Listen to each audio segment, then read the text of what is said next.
مرزا صاحب کہتے ہیں نبی صلی اللہ علیہ وسلم کے زمانے سے زیادہ مشکل وقت ہم پر ہے،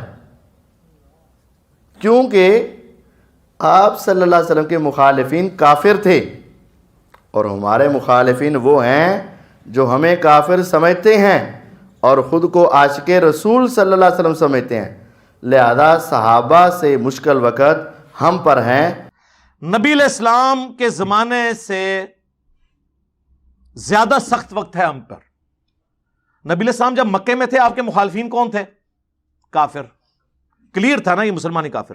ہمارے مخالفین وہ ہیں جو ہمیں کافر سمجھتے ہیں اور خود کو زیادہ بڑا عاشق رسول اور مسلمان سمجھتے ہیں۔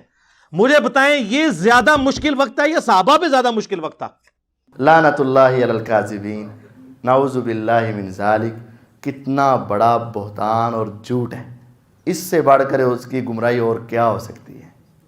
آپ غور کریں، نبی کریم صلی اللہ علیہ وسلم کے دور سے بڑھ کر اور صحابہ سے بڑھ کر کہتے ہیں ہمارے اوپر مشکلات ہیں۔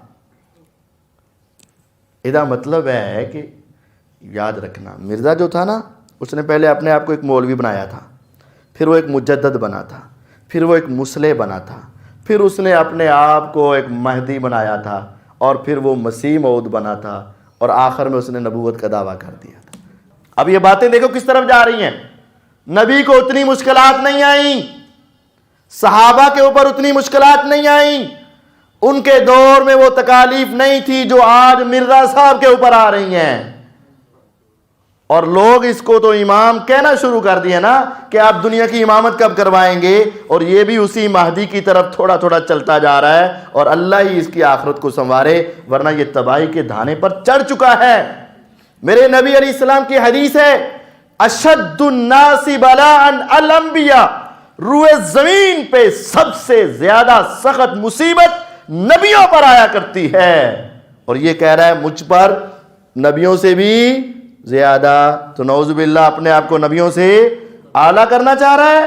میرے پیغمبر علیہ السلام کی تکالیف سارے نبیوں سے بڑھ کر تھیں، اسی لیے تو اللہ نے آپ کو یہ درجہ اور رتبہ دیا ہوا تھا، اور یہ بدبختی کی انتہا ہے، اور کہنا کہ ہمیں اس سے زیادہ مشکلات ہے۔ تمہیں طائف کے پتھروں سے زیادہ مشکلات ہے؟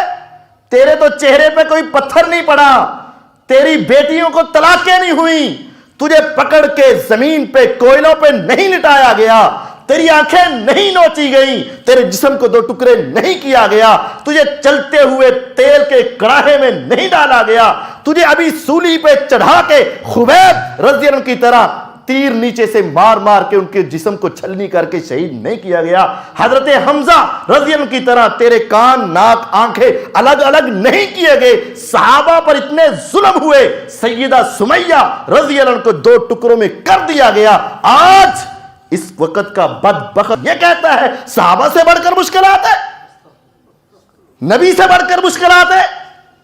میرے پیغمبر علیہ السلام کی بیٹیوں کو طلاقیں نہیں ہوئی، میرے پیغمبر علیہ السلام کے ساتھ بائیکاٹ نہیں ہوا، 3 سال تک شیب ابی طالب میں آپ کو نہیں روکا گیا، کھانے پینے سے روک دیا گیا، حتیٰ کہ چربی جس میں بدبو آتی تھی وہ کھانے پر مسلمان مجبور ہوئے، اور وہ انتڑیاں جس کو تم ہاتھ نہیں لگاتے وہ کھانے پر مجبور ہوئے، وہ کھال جس کو 2 گھنٹے بعد اس کی سمیل تمہارے ناک میں چڑھ جاتی ہے، وہ کچی کھال مسلمان کھانے پر مجبور ہوئے، اور آج کا بدبخت یہ کہتا ہے کہ میرے اوپر مشکلات اس سے زیادہ ہے۔ یہ ایک پورا پراپیگنڈا ہے، یہ پوری ایک چین چل رہی ہے، اور لوگوں کے دماغوں کو معوف کر کے اپنی طرف کھینچا جا رہا ہے اور سمجھا جا رہا ہے کہ ہم دین کا بڑا کام کر رہے ہیں، میرے خلاف مسلمان ہیں اور نبی علیہ السلام کے خلاف کافر تھے، تو مدینے میں کون تھا؟ منافق تھے کہ نہیں تھے؟ وہ مسلمان سمجھتے تھے کہ نہیں تھے؟ عبداللہ بن ابی منافق تھا کہ نہیں تھا؟ تکلیف دے رکھی تھی کہ نہیں تھی؟ کیا تیری بیوی پر تہمت لگی ہے؟ میرے پیغمبر علیہ السلام کے اوپر کیا کیا آزمائشیں نہیں آئی تھی، آج تجھے تھوڑی سی آزمائشیں آئیں، اور وہ بھی تیری گندی کرتوتوں کی وجہ سے۔ اس کی بدبختی کا عالم یہ ہے، ایک بندہ سود کھائے، حرام کھائے، اور لوگوں کی ماں بہن بیٹی کے ساتھ غلط نظر رکھے اور اس کو مار پڑے، اور وہ کہ میرے اوپر بڑی آزمائشیں آئی ہیں، نبیوں سے بڑھ کر آزمائشیں آئی ہیں. یہ آزمائش نہیں ہے، یہ اللہ کی طرف سے لعنتیں ہیں، یہ عذاب ہے، یہ اللہ کی طرف سے پکڑ ہے.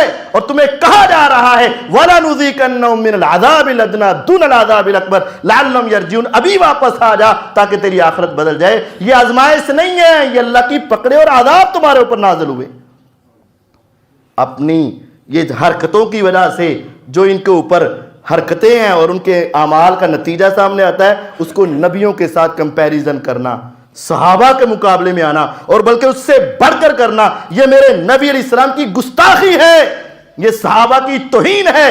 میں حکام بالا سے گزارش کروں گا کہ اس سے ظالم کے اوپر 295 لگائی جائے، گستاخ رسول کا پرچہ کاٹا جائے اس پر. اپنی ذلت کو چھپانے کے لیے اپنے آپ کو نبیوں سے مشابہت دے دینا، یہ تباہی اور بربادی ہے. اللہ ایسے آدمی کو یا تو جلدی ہدایت دے دے یا اس کو تباہ و برباد کر کے رکھے.